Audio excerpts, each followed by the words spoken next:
नहमदुहु व नुसल्ली अला रसूलिहिल करीम अम्मा बाद। ज़कात निकालने का तरीका क्या है?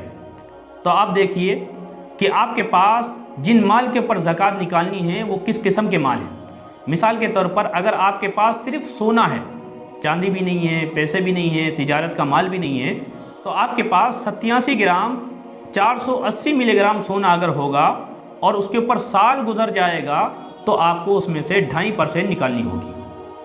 और अगर आपके पास ज़कात के मालों में से सिर्फ चांदी है, सोना भी नहीं है, तिजारत का माल भी नहीं है और पैसे भी नहीं है, तो अगर आपके पास 612 ग्राम चांदी और 360 मिलीग्राम चांदी है और उसके ऊपर साल गुजर जाएगा तब आपको उसमें से 2.5% देनी है। इसी तरीके से अगर आपके पास सोना भी नहीं है, चांदी भी नहीं है और तिजारत का माल भी नहीं है, सिर्फ पैसे हैं, तो अगर आपके पास इतने पैसे हैं जिससे आप 612 ग्राम 360 मिलीग्राम चांदी खरीद सकते हैं और उसके ऊपर साल गुजर जाएगा तब आप उसमें से 2.5% ज़कात निकालेंगे। लेकिन उम्मी ऐसा होता है कि किसी के पास थोड़ा सा सोना, थोड़ी सी चांदी और कुछ कैश होता है, नकद पैसे होते हैं और निसाब किसी का भी मुकम्मल नहीं होता।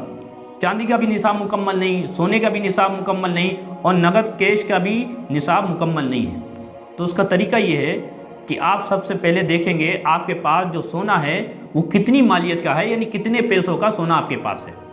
मिसाल के तौर पर आपके पास जो सोना है उसकी कीमत बाज़ार में 30,000 बनती है, तो उसको एक जगह पर काउंट कर लीजिए।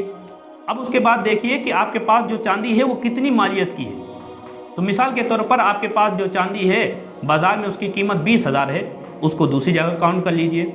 और जो मौजूदा कैश है आपके पास, मिसाल के तौर पर आपके पास 30,000 मौजूदा कैश था, उसको एक जगह काउंट कर लीजिए। तो 30,000 का सोना, 30,000 मौजूदा कैश और 20,000 चांदी, टोटल आपके पास 80,000 की मालियत हुई। अब उसके बाद आप देखिए आपके ऊपर अगर कर्ज़ा है तो उस कर्ज़े को इसके अंदर से माइनस कर दीजिए। माइनस करने के बाद जो रकम बचती है ये देखा जाएगा कि आपकी यह रकम इतनी बचती है कि जिससे आप 612 ग्राम 360 मिलीग्राम चांदी खरीद सकते हैं। अगर ख़रीद सकते हैं और उसके ऊपर साल भी गुजर गया है तो उसमें से आपको 2.5% निकालना पड़ेगा। इसके अलावा भी अगर आप सवाल करना चाहते हैं तो वीडियो में कमेंट्स में जाकर के सवाल लिखें और याद रहे कि गैर ज़रूरी सवाल ना करें और कोई सियासी और इख्तिलाफी सवाल ना करें। और सवाल लिखते वक्त अपना नाम और अपने इलाके का नाम भी लिखें कि आप कहाँ के रहने वाले हैं। अस्सलामु अलैकुम व रहमतुल्लाहि व बरकातुहू।